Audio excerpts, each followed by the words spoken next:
When Scream was released in 1996, it single-handedly revitalised the horror genre while proving that you can never watch too many slasher movies. After a twisting narrative, the film reveals that the bad boy Billy Loomis and his goofy friend Stu are behind the Ghostface murders. They manage to outwit the bumbling Deputy Dewey before they're done in by Sidney Prescott.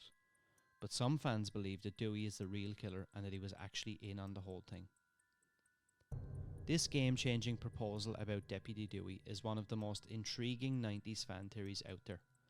Not only does this theory, claiming that the goofy cop is actually controlling things from behind the scenes, change the dynamic of the movie, but it also demonstrates that in the affluent town of Woodsboro, nothing is as it seems.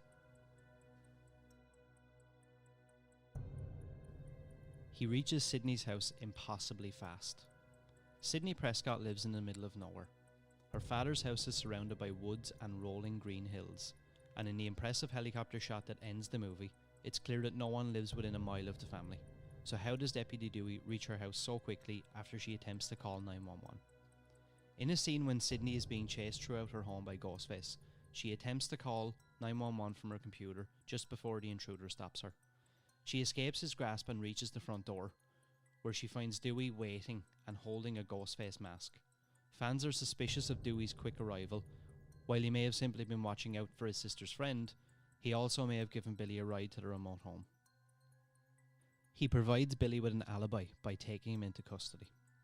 One of Scream's major plot twists occurs near the middle of the movie, when Billy is taken into custody by Dewey after he's found skulking around Sidney's place with a cell phone in his pocket. Dewey hauls him in as the main Ghostface suspect, meaning Billy is under surveillance when Sidney gets a call from the voiced masked killer. By bringing Billy into the station, Dewey actively gives Sidney's ex an alibi. This throws everyone off Billy's trail and gives Stu the chance to call Sidney, so Billy can be released. While the audience assumes that Stu makes the call while Billy is locked up, Dewey is in his room with the door closed when the call comes in. He doesn't even leave his room until after the call is finished, even though both Sidney and Tatum are clearly agitated throughout the conversation. He doesn't mourn his sister's demise.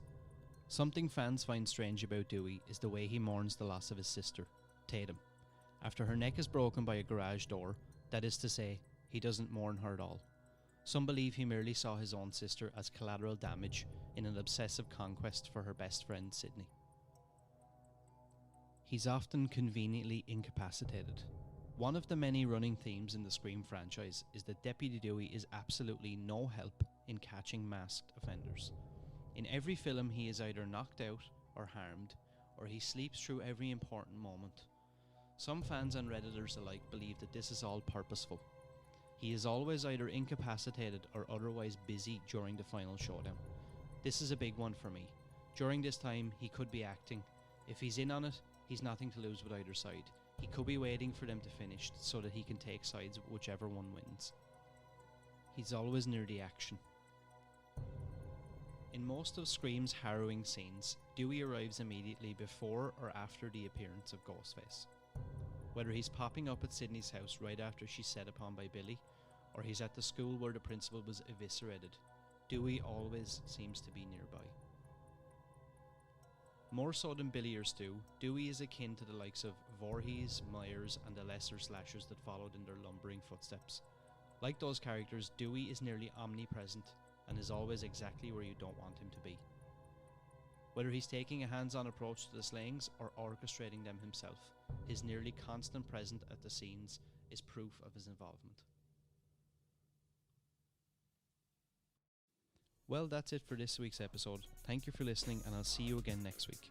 If you enjoyed listening, please subscribe, give the podcast 5 stars, and follow us on all social media at FirstClassHorror.